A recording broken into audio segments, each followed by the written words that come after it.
Daniel, buen día y gracias por acompañarnos. Bueno, buenos días, es un gusto estar acá en el estudio.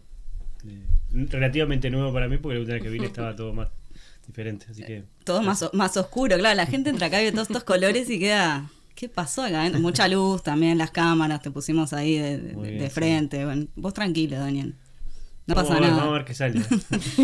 Decíamos ahora, bueno, en la pista de aterrizaje, hablábamos fuera del aire que se vienen las interpelaciones justamente a Rando, la ministra de Salud Pública, y al ministro de Ambiente, Robert Bouvier. Y la semana pasada, cuando hablamos con el senador Enrique Rubio, todavía no estaban las medidas que había adoptado el gobierno. Tampoco ustedes habían tirado todavía, porque fue esa mañana, después de la entrevista, la minuta que presentaban en el Parlamento, que finalmente fue rechazada por el oficialismo. Entonces, bueno, consultarte qué pensás de las medidas que dio el gobierno y bueno, y si esto va a cambiar en algo las preguntas que se hagan en la interpelación.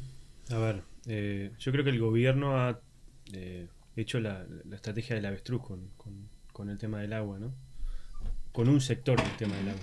Con el sector agropecuario, en realidad, el déficit hídrico existe hace mucho tiempo en Uruguay, sobre todo hace muchos meses. Se decretó la emergencia hídrica del déficit hídrico, y con respecto al agro hubieron medidas de todo tipo y color.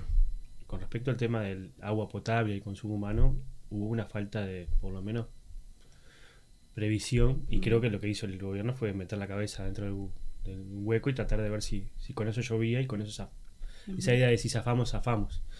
Y creo que en ese sentido las medidas que se tomaron ahora son bastante tardes, son tardías, son insuficientes, y sobre todo no logran por lo menos poner en evidencia la situación de emergencia que estamos viviendo. Primero porque no tenemos información de calidad, que eso es una de las cosas que nosotros estamos reclamando. Es decir, sobre esta situación no hay información transparente de parte del Estado uruguayo, de la propia empresa de suministro de agua potable, pero tampoco de la URSEA y de las propias autoridades ministeriales acerca de cuál es la gravedad de la situación, no solamente con respecto a la calidad del agua, que ya todos la estamos sintiendo y oliendo, sino con respecto a la posibilidad de abastecimiento de agua potable al 60% de la población, sobre todo el área metropolitana. Entonces creo que ahí hay una situación que a nosotros nos llama mucha atención, sobre todo teniendo en cuenta que en realidad si algo aprendimos en la gestión de las crisis en los últimos tiempos es que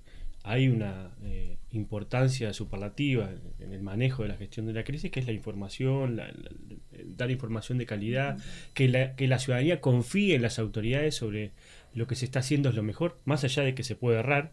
Y creo que en este caso no tenemos ni la información, y creo que las medidas son, además de tardías, insuficientes, y creo que hay otras medidas que se han tomado en términos más de seguridad que son erradas. Entonces creo que también eso es parte de lo que nosotros queremos conversar, más allá de las medidas de estas últimas horas, que en cierto sentido van en parte con lo que nosotros decíamos. Es decir, bueno, no puede ser que estemos haciendo una campaña de bien público sobre la supuesta baja impositiva, y no haya una campaña de bien público para informar a la ciudadanía sobre la gravedad de la situación, cómo utilizar un recurso tan escaso como el agua potable, que no haya medidas para atender a la situación, a la población más vulnerable. Es decir, creo que ahí hay situaciones que por lo menos llegan tarde, y no sé si van a ser tan efectivas como pensamos nosotros.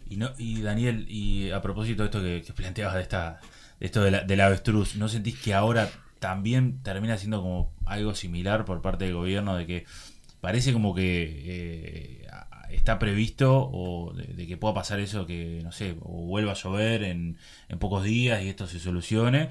Yo no digo de dar un mensaje obviamente totalmente alarmante, extremista, de bueno, estamos totalmente complicados, pero la situación que se ve para adelante es que si en próximos días, ahora estamos viendo el pronóstico hasta el domingo, no va lluvia, o sea, el domingo no va lluvia tampoco, o sea, es lo que está previsto, la situación va a empeorar y va a ser alarmante. Y hoy el mensaje que da el gobierno es, bueno, cuidemos el agua, vayamos de a poco, no es tan grave la situación todavía, y parece como que tampoco se está reconociendo algo que de no llover en breve va a empeorar muchísimo. Sí, a ver, yo creo que acá hay que tener ciertas precauciones, y creo que en general el uruguayo medio tiene precauciones con respecto a cómo tratar este tipo de emergencias, y creo que en ese sentido la situación es, no digo alarmante, pero sí por lo menos bastante, es decir, de amarillo, en el semáforo estamos de amarillo pasando a rojo, ¿no? Por lo que nos dicen los compañeros que saben un poco más, la situación en Paso Severino es muy, muy, muy compleja. Es decir, hay menos de 8 millones de metros cúbicos de agua en la reserva, y eso además está vinculado a que como hay barro o lodo abajo, tampoco se puede extraer esa agua porque estaría en peores condiciones de potabilidad. La situación en Cañón Chico es muy compleja. E incluso si llueve, tampoco se sabe si eso va a ocurrir al caudal de los embalses que se está teniendo. Entonces creo que también ahí hay un grado de azar que no sabemos. Es verdad que se está utilizando agua mezclada del Río de la Plata, y eso ha provocado que el agua no esté en condiciones, pero en realidad también acá falta información acerca de la calidad del agua que se está brindando por parte de OCE. Nosotros tenemos algunas informaciones, algunos laboratorios que nos dicen que los niveles de conductividad que ellos están viendo cuando hacen los análisis, por ejemplo, cuando se toma agua de una mutualista o un lugar de salud, son 10 veces más de lo permitido. Sí. ¿Y eso qué quiere decir? Que en realidad las condiciones del cloro de sodio son más. Entonces también ahí hay como una situación donde en realidad tampoco sabemos lo que se está brindando a la población con respecto a Entonces creo que eso es un elemento que es por lo menos llamativo y que nos tiene que llamar a un grado de reflexión y sobre todo a cuidado. Y después creo que lo otro es ver cómo se juntan esfuerzos nacionales, departamentales, municipales, de los ministerios involucrados para atender esta situación. Porque en realidad, si nosotros vamos a una situación donde el abastecimiento del agua potable puede estar en cuestión, creo que ahí hay esfuerzos nacionales que podemos hacer. Por suerte, o por lo menos por lo que dicen, hablan de 20, 25 días que eso puede suceder. No sabemos, realmente no lo sabemos. Lo que sí sabemos es que hay una situación de alarma. Y bueno, creo que hay falta por lo menos de coordinación en el sector del gobierno nacional, de los ministerios, del Sistema Nacional Integrado de Emergencia, ¿no? Que me parece que sin duda cumple un papel muy importante. Y ahí hay como falta. Y después hay otros temas que tienen que ver con los temas más estructurales, ¿no? Que eso también nosotros queremos abordar en la interpelación, no solamente la información de calidad que falta, porque en realidad también ahí hay responsabilidades políticas de decisiones que se han tomado o de cosas que se han dejado hacer que agudizan esta situación. Capaz que de repente no la encauzaban porque en realidad la situación de la niña iba a seguir sucediendo, pero en realidad esto creo que nos pone en una situación de alarma mayor, y bueno, creo que ahí también hay una responsabilidad. Recién mencionabas cómo lo ha tratado cada uno de los ministerios y la relación que tienen con intendencias y demás. Bueno, justamente ahora el Ministerio de Ambiente convocó, ¿no?, a un encuentro a las intendencias de Montevideo, de Canelones, de La Valleja, de Rocha. Van a estar también allí el Sistema Nacional de Emergencias, Álvaro Delgado, representantes de OCE, del Ministerio de Salud Pública, del Ministerio de Desarrollo Social. ¿Qué se puede esperar de este encuentro en particular? Bueno, yo creo que ahí puede ser muy importante para por lo menos nivelar un poco de información. La Intendencia de Montevideo es un gabinete importante, el Centro de Emergencia Departamental, que es parte del Sistema de Emergencias Nacionales. Creo que eso por lo menos nos da una visión de aliento de que por lo menos ahí puede haber ahí cierta coordinación nacional y departamental sobre determinada información, y bueno, y también empezar como a ordenar un poco las prioridades en este sentido, porque en realidad si cada uno hace lo que le parece, me parece que ahí hay un problema. La Intendencia jugó bien, me parece que hizo un buen aporte a la ciudadanía acerca de la medición de determinados lugares sobre la calidad del agua. También jugó un papel importante en poder suministrar agua en la medida de lo posible y en la medida de las condiciones que la Intendencia tenga a determinados sectores sociales. Creo que eso tiene que ser parte de un esfuerzo nacional, y que las intendencias departamentales y los municipios juegan un rol justamente articulado. Lamentablemente eso hasta hoy no sucedía. A mí me queda la duda si no hubiera habido un movimiento de parte de los intendentes de Montevideo y Canelones, si eso no hubiera sucedido, ¿no? Porque además uno veía las medidas que se tomaron la última semana y en realidad fue un comunicado suelto de prensa, ¿no?, sin ninguna explicación. No hubo ninguna conferencia de prensa, no hubo información o posibilidad de que los medios de comunicación pudieran preguntar a los ministros, a los responsables. Es decir, todo eso que de repente en algún momento, ¿no?, nos acalambraban con conferencias de prensa, llamaban que iban a haber conferencias de prensa, eso hoy no existe, ¿no? Hubo igual sí rueda de prensa, digo, porque hubo bastantes preguntas para Lema en particular. Todo eso como que no estaba como muy, muy coordinado, y me parece que ahí hay por lo menos un elemento que a nosotros nos llama la atención, y que además, insisto, va contra la construcción de las confianzas que tiene que haber entre la ciudadanía y una situación compleja, que estamos hablando nada más ni nada menos que la falta de agua potable, ¿no? Hay imprecisiones ahí, por ejemplo, como esto que escuchamos ahí de Bouvier con lo del agua potable, no bebible.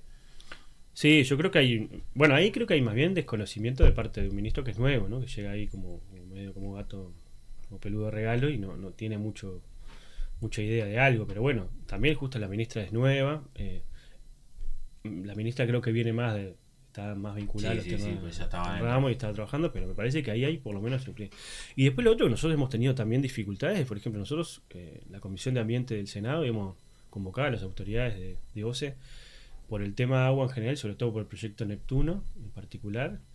Desde hace 1 año y medio no hemos podido lograr que vengan a la comisión, a explicar cuál es el posicionamiento de OCE. Logramos que venga el integrante de la oposición en el directorio, con algunos intríngulos porque no querían permitir que vaya, pero en realidad las autoridades de OCE no pudieron ir al Parlamento a informar sobre un tema que tiene que ver con los temas de abastecimiento de agua a la zona metropolitana más estructurales, y que sin duda hay mucho ruido, hay sin duda problemas con respecto a la condicionalidad del proyecto, a la viabilidad económica y financiera del mismo, es decir, y además a la calidad que el suministro de agua puede brindar al área metropolitana. Por tanto, creo que eso también es parte de la falta de información, y bueno, creo que en eso hay como, por lo menos, una visión errada o errática para nosotros.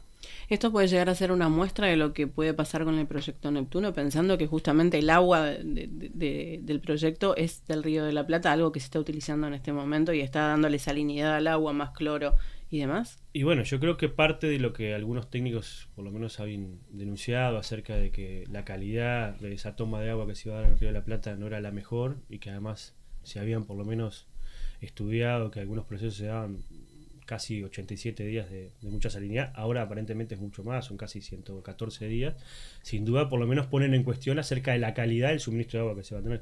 Yo creo que la idea original de tener una toma de agua independiente a la de Casup, en realidad a la de Paso Severino, es mejor, es decir, o por lo menos es importante, y es una discusión pendiente que tiene el Uruguay.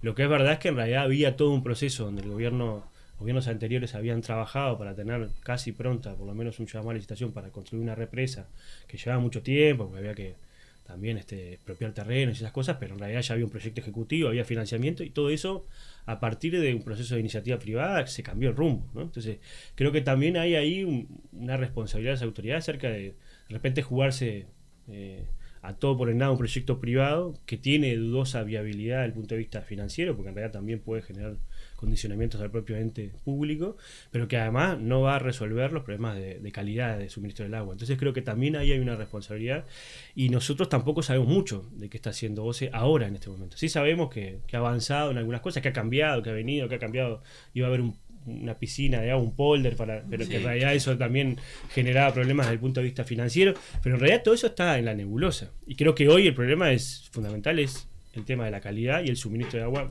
en el área metropolitana hoy en estos días, ¿no? Daniel, me quedé pensando en esto que decías de las mediciones. Planteabas que en realidad te constaba que seguro estábamos más arriba de lo que se había dicho, en definitiva. Y ayer el presidente de FOSE, Kramerman, planteaba lo mismo. Decía, en realidad a nosotros nos consta que estamos bastante por arriba. Entonces, ¿de qué estamos hablando? ¿De que se falsea? ¿De que se esconden datos? Porque en definitiva es grave la afirmación de que les consta que estamos por encima. Y yo creo que lo que no hay es un proceso de transparencia y transparentar esta situación. Seguramente OCE está haciendo todo lo posible para que el suministro de agua bebible, diría el ministro, sea lo mejor posible, pero en realidad desde el punto de vista de la calidad de la misma y el suministro que está dando, creo que por lo menos a todas luces es notorio, ¿no? Cualquiera de nosotros trata de utilizar agua embotellada para poder consumir preferentemente para hacer algunas cosas, ni que hablar del mate, esas cosas. Entonces creo que sin duda ahí hay por lo menos falta de controles, ¿no? Sí. ¿Pero ya se habría subido más de lo que han dicho? Yo tengo entendido que sí, por lo menos en algunas partes del día sí, porque además es lo que están informando algunos laboratorios privados incluso, pero bueno, también en esto hay que ver, ¿sí? ¿Qué es lo más importante? Tratar de tener un suministro y abastecimiento de agua, aunque no sea potable. Bueno, eso es importante, porque en realidad que abrir la canilla y que no salga agua, creo que sería complejo para el conjunto. Es verdad que eso después tiene consecuencias en el ámbito de la producción de alimentos, en nuestras vidas cotidianas, y creo que ahí hay por lo menos falta de transparencia en ese sentido, y sobre todo tratar de tener una justa, por lo menos equilibrio entre lo que hoy podemos hacer, lo que realmente estamos haciendo y lo que tenemos que hacer en el futuro. Y creo que eso todavía no está evidenciado, por lo menos en las autoridades nacionales. Hay una medida que se planteó por algunos actores, que es la de que OCE cobre menos por el agua, ¿no? Por la calidad del agua. ¿Lo ves posible esto? Que le cobre menos a los usuarios. Difícil que el chacho chifle, diría. No porque no sería oportuno y necesario. De hecho, en nuestras administraciones anteriores, cuando hubo un problema con el agua potable en el departamento de Maldonado, parte de la oposición en ese momento, me acuerdo el candidato a intendente Antía, en el año 2015, exigió que no se le cobre por el agua que se estaba suministrando en el departamento de Maldonado, y la OCE, la UGD, que es la Unión de Gestión Descentralizada, también hizo por lo menos un descuento en la tarifa, y creo que eso fue una cosa importante.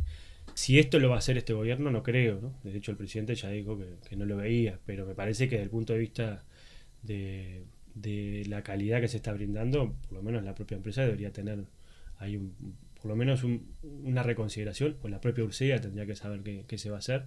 Pero bueno, creo que hoy lo importante es tener por lo menos suministro de agua. Estamos hablando de esa realidad hoy, ni siquiera estamos hablando de agua potable, ¿no? Entonces me parece que ahí hay también una prioridad importante.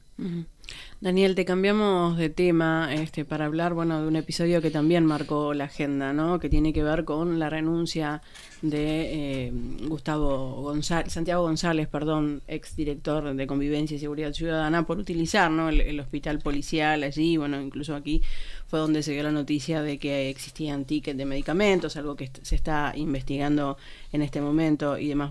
Queríamos conocer cuál es tu opinión sobre esta nueva baja, sobre el apoyo que le da el ministro del Interior, de todas maneras, a Santiago González. Sí. Creo que va a haber un dicho: el día que Heber te apoye, va a preguntar las cosas porque se te van, ¿no? Sobre todo si no sos herrerista. Si sos herrerista, tenés margen de error en este gobierno. Ahora, si sos cabildante del Partido Colorado, de Alianza Nacional o todos los sectores del Partido Nacional, por lo menos se te complica. Pero no, creo que en realidad, sin duda, yendo más a la respuesta más seria, yo creo que es complejo esta situación, primero porque en realidad termina decantando una situación de por lo menos de mentiras de una autoridad pública que ha dicho una cosa, después se desdijo, después, ¿no?, sobre la utilización de este caso, un recurso del Estado, que hay toda una discusión acerca de si las autoridades policiales y ministeriales podrían utilizarlo o no, que es otro tema, pero me parece que ahí hay un problema desde el punto de vista del posicionamiento político. Es decir, uno no puede un día sostener una cosa, después decir que en realidad lo hizo más o menos, y después decir que en realidad lo hizo, pero que en realidad lo hizo en función del bien nacional. Creo que ahí hay un problema de decantamiento del propio Santiago González, que además creo que también terminó siendo el último vestigio de algo parecido a Alianza Nacional y aquel, por lo menos, ministerio de Jorge Larrañaga. Creo que hoy no queda nada de eso, no sé si queda alguno de la vieja guardia de Larrañaga en el ministerio. Y bueno, es un ministerio pintado por el herrerismo y la 404, más o menos, que es más o menos lo mismo. Y creo que sin duda también eso configura otro escenario político en materia de gestión del propio ministerio. Pero bueno, creo que en realidad, yo creo que es importante que también haya habido una investigación de parte de los periodistas que también pusiera en evidencia las contradicciones que el propio, en este caso, ex autoridad del Ministerio del Interior manifestaba, ¿no? Y creo que también en eso nos permitió que salga a la luz algo que realmente, por lo menos, parecía que no estaba bien estudiado, y creo que sin duda también evidencia otro tema que es más complejo y que tiene que ver con la lógica general del gobierno, que es el grado de degradación institucional que está viviendo este gobierno, ¿no? En realidad, lo de Santiago González no es un caso aislado, ¿no? No es un caso aislado en el Ministerio del Interior, ¿no?, donde en realidad se terminó relevando a la cúpula policial por estar vinculado a procesos de escucha y seguimiento, entre otros, desde militantes políticos y sindicales a por lo menos autoridades públicas de gobierno, de la oposición, situaciones que hay con respecto al tema del tratamiento del delito en sí, la situación de corrupción que existe en algunos sectores de la policía, la situación que se ha visto en algunos ministerios, donde en realidad hace muy poco la ex ministra de Vivienda terminó renunciando porque se entregó una vivienda a dedo, porque se denunció públicamente que entregó una vivienda a dedo. Hoy no sabemos cuántas son, y que en realidad también terminó teniendo una mini crisis la propia coalición de gobierno, la situación del exministro Andrés Peña, y así podemos seguir y seguir y seguir, ¿no? Porque en realidad ha habido casos de esa envergadura y esa situación, y creo que sin duda eso también está por lo menos evidenciando una situación de degradación institucional del gobierno, del Estado y la forma de gestionar el Estado, que además a uno le termina preocupando, porque en realidad yo me acuerdo esta posición o este oficialismo cuando era oposición que nos reclamaba básicamente que nosotros teníamos que practicar una ética tipo escandinava, ¿no? Y hoy básicamente tienen tercerizada la Comisión de Ética del Partido Nacional, está en Fiscalía, ¿no? Es decir, no hay más cuestiones éticas. Ahora es si es legal o no es legal, e incluso te debaten si es legal o no es legal. Entonces creo que sin duda hay también un corrimiento de los límites. Eso poco a poco se va como en el discurso se va viendo, pero que en los hechos de lo que se decía a lo que terminó sucediendo, creo que también nos habla mucho del estado de situación del país, que a mí me preocupa, ¿no? Queríamos hablar un poco contigo en materia internacional, que como decíamos es un tema en el que te has especializado, estás en la comisión allí en el Senado de Asuntos Internacionales, y sucedió esta visita del canciller Francisco Bustillo a China, que se dio después de que fuera Luis Ignacio Lula da Silva. Y cuando vuelve de allí en realidad surge a través de la prensa que se le planteó, ¿no?, a Uruguay que no insista con un tratado de libre comercio Uruguay-China, sino que habría interés en un tratado China-Mercosur. ¿Con qué objetivo te parece que fue Bustillo ahí? ¿Había alguna perspectiva de que no fuese así? ¿Con qué objetivo? No sé, no sabemos, no tengo idea, porque en realidad ha sido una visita casi clandestina, ¿no? Es decir, no se sabe mucho qué se logró, qué se fue a hacer, cuál es la agenda de Uruguay. La agenda de China la tenemos clara, porque en realidad la ha manifestado desde el principio, y en realidad China tiene un interés geopolítico en la región, y sin duda el Mercosur, y sobre todo los países que tenemos en el Mercosur, somos países muy relevantes, entre otras cosas porque producimos alimentos para una sociedad que necesita alimentos como el agua, ¿no? Entonces sin duda creo que eso es un elemento que a nosotros nos llama mucha atención. En realidad a mí me da la sensación de que este gobierno tiró la toalla en materia internacional. Ya hace cosas o intenta hacer cosas, pero no sabe ni por qué. Sí. Se va un día, casi un viaje maratónico allá a Nueva Zelanda, a entregar una carta para adherirnos a un tratado que en realidad no sabemos ni si nos sirve mucho, y que en realidad, desde el punto de vista económico, representa el 7% de las exportaciones de Uruguay. El CPTPP, como se conoce en la sigla, el Transpacífico, ¿no? Y que en realidad en el medio de eso nos comimos un lío con Argentina, con Brasil, con Paraguay, diciendo no se puede hacer eso si estás en el Mercosur. Y ahora manotazo dado, irse a China y a tener una agenda que no sabemos cuál fue. Ahora está el ministro de Ganadería, aparentemente está viniendo, con una de nuestras principales socios comerciales. En realidad yo recuerdo desde el 80 y pico para acá, en realidad la agenda con China siempre fue una agenda robusta, es decir, que en realidad iban ministerios de diferentes tipos, el Ministerio de Industria, el Ministerio de Ganadería, el Ministerio de Relaciones Exteriores, el presidente de la República, ¿no? Es decir, eran agendas que tenían primero la necesidad de resaltar la relación política, y a partir de eso trabajar en aspectos sectoriales, ni que hablar en el tema alimentos, carne, soja, que sin duda son importantes, y después está el tema lácteo, pero en este gobierno los últimos meses como que no se sabe qué está haciendo en materia de política exterior. Es más, todo lo que hace termina como generando un problema mayor. Yo el otro día escuchaba las declaraciones del presidente de la República, es decir, leía las declaraciones del presidente de la República que hizo un diario español acerca de la posible visita a esa reunión que va a hacer Lula, fuera de protocolo, claro, ese retiro de presidente, como le llaman. Y el tipo estaba anunciando públicamente en un diario español, diciendo que en realidad iba a decirle que no a una propuesta que teóricamente se iba a discutir, que era el relanzamiento de la propia UNASUR. Que a mí me gustaría saber con quién discute el presidente sobre los temas de política exterior. Porque el presidente, por suerte en Uruguay, duran 5 años y después viene otro, ¿no? Y estamos ya en las postrimerías iniciando la campaña electoral, y ya le queda poquito a este presidente. Estos temas que va a discutir con uno de nuestros principales socios comerciales en América del Sur, y que además tiene una posición relevante en algunos temas, ¿no son buenos discutirlo en materia de política de Estado, citar a los partidos políticos, y bueno, va a estar esta situación, ¿qué piensan ustedes? ¿No? E ir con cierto respaldo, porque en realidad yo no sé si el sistema político piensa lo mismo que el presidente con respecto a eso. Y teniendo en cuenta que es un posicionamiento que puede, entre otras cosas, erosionar más el relacionamiento que tenemos con los países de la región. ¿No sería bueno tener por lo menos un poco de espalda en ese sentido? Ver qué pensamos todos los partidos políticos, los sectores productivos, los sectores de los trabajadores. Me parece que ahí hay como una falta también de incluso de visión un poco más de largo plazo, que creo que también viene con esa línea de que en realidad este gobierno tiró la toalla en este tema. Y claro, si el cálculo fuera relanzar algo así como la UNASUR, que es lo que está previando la calle, se sabe que la coalición respalda, ¿no? Por esa cuestión de si tiene un perfil ideológico y demás. No sé. Bueno, digo, en general, ¿qué parte de la coalición? No sé. Bueno, parece que en general ha habido declaraciones siempre en contra, ¿no?, de estos organismos. Yo creo que el Uruguay irse de un organismo o no participar de un organismo que se está creando donde van a participar todos los países de América del Sur es una especie de aislarse de la región. Uno puede tener más o menos cariño con el instrumento que se vaya a crear. Lo que me parece que hay que analizar más que ideológicamente es la conveniencia, la oportunidad y si le sirve al Uruguay, porque en realidad los gobiernos pasan, lo que queda justamente es el país, pero me parece que ahí hay como una falta también incluso hasta de talante, ¿no? Si el presidente no tiene un talante en la política exterior, yo creo que ni siquiera no es de la coalición de gobierno, es una política presidencialista y casi personal, y creo que sin duda eso es un elemento que nos preocupa, porque en realidad además el presidente sabe poco de este tema, ha hecho bastante macana, ¿no? Y creo que eso también es un problema. Daniel, ¿cómo queda Uruguay frente a sus socios del Mercosur? ¿En qué sentido? Y bueno, por la posición, por el camino que toma, por ir ahora Bustillo a China también.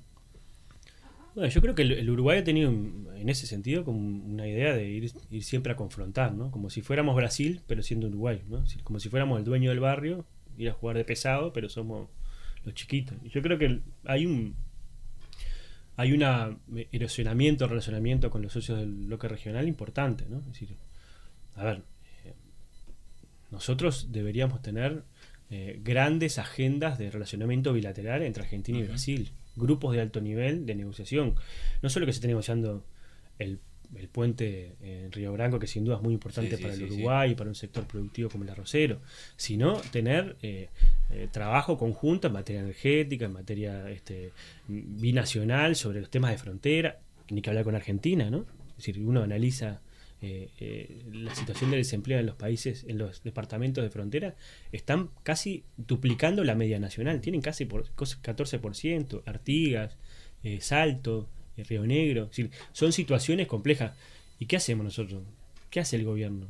¿Se pelea para irse a negociar con China un acuerdo que en realidad tiene que hacer acuerdos en ese sentido? Estamos discutiendo sobre si vamos o no a dragar el canal de acceso al puerto de Montevideo a 14 metros. Eso tiene que ver con el relacionamiento binacional entre Argentina y Uruguay. Y nosotros entre medio de eso nos estamos peleando. Es decir, me parece que también hay una falta de visión estratégica en algunas cosas que me parece que sin duda ahora terminan también evidenciando esas consecuencias, ¿no? Porque siempre fueron difíciles los relacionamientos que nosotros tenemos con los países. Ahora, si uno, en vez de tratar de echarle paños fríos, tratar de sacar una cosa buena para uno, se saca pecho como orden de basurero y se hace el malo de la película, y bueno, a veces termina en capilla. Y creo que eso sin duda no es lo mejor, no para el gobierno, sino para el Uruguay todo, para los trabajadores del Uruguay. Ahora la tensión no es únicamente con el Mercosur, ¿no? También ha habido en los últimos días una disputa entre las embajadas de Estados Unidos y de China en Uruguay, bueno, porque la nueva embajadora estadounidense en el país habría como alertado sobre la injerencia en los datos a través de la tecnología que podría ejercer China. Eso llevó a una extensa respuesta de la embajada china, donde relatan la historia del vínculo con Uruguay que afirman es muy fuerte. ¿Cómo se para nuestro país frente a estas diferencias? Bueno, yo primero que la embajadora creo que está un poco fuera de libreto, ¿no? Es decir, en realidad parece que fuera más embajadora de otro país que estuvo antes en Honduras que en Uruguay. En Uruguay es un país soberano, independiente, que más allá de tener relaciones diplomáticas con muchos países, entre ellos Estados Unidos, también tiene posiciones que tienen que ver con el interés nacional. Entonces me parece que también hay que adecuar un poco los tonos y la forma de declarar sobre determinados intereses que tiene el Uruguay. Yo creo que este tema es para largo, ¿no? Si el enfrentamiento entre China y Estados Unidos cada vez se evidencia mucho más. Hoy hay un conflicto armado que mucho tiene que ver con eso. Y sin duda creo que el Uruguay tiene que tener una posición inteligente sobre este tema. ¿Para qué? Para tratar de tener por lo menos mejor provecho sobre la situación y tratar primero que nada juntar esfuerzos en la región, porque estas cosas no se enfrentan solas. Yo no te iba a preguntar por qué el Uruguay de repente no, el gobierno de Uruguay no aprovechaba la volada de esa por lo menos iniciativas que está construyendo Brasil junto con China, con otros países del mundo, de ser países que traten de garantizar la paz en Ucrania, ¿no? Es decir, que se termine el conflicto y que se pueda negociar por lo menos una desescalada y después un proceso de finalización de ese conflicto que sin duda es complejo. El Uruguay no ha tenido por lo menos el gobierno de Uruguay no ha tenido esa visión de justamente de tratar de subirse a propuestas que sin duda son importantes para el mundo, pero también son importantes para la región, porque en realidad la región ha sufrido también por ese conflicto. No tanto porque hemos tenido desplazados ucranianos, sino porque en realidad ha habido un problema de flujos comerciales, ha habido un problema de aumento de algunos productos esenciales, y eso también después tiene un reflejo en la economía nacional. ¿Y qué hace el Uruguay con respecto a eso? Por supuesto que nosotros no vamos a ir a solucionar el conflicto, pero sí por lo menos podemos sumarnos a un conjunto de propuestas que justamente tienden a esto. Y sobre todo traten de velar por el interés nacional y regional. Creo que en eso el Uruguay como que la está mirando de costado. Nosotros tuvimos un proceso muy importante de diálogo político en Venezuela, incluso en Uruguay y Montevideo fue sede de una importante reunión de países de Europa y de América sobre esos temas, y este gobierno borró con el codo lo que se había escrito con la mano en el sentido, y creo que sin duda ahí hay por lo menos un escenario. Sí, Daniel Graciani, en el medio de la tos lo salvamos. Muchas gracias por venir esta mañana. Muchísimas gracias a ustedes. Gracias.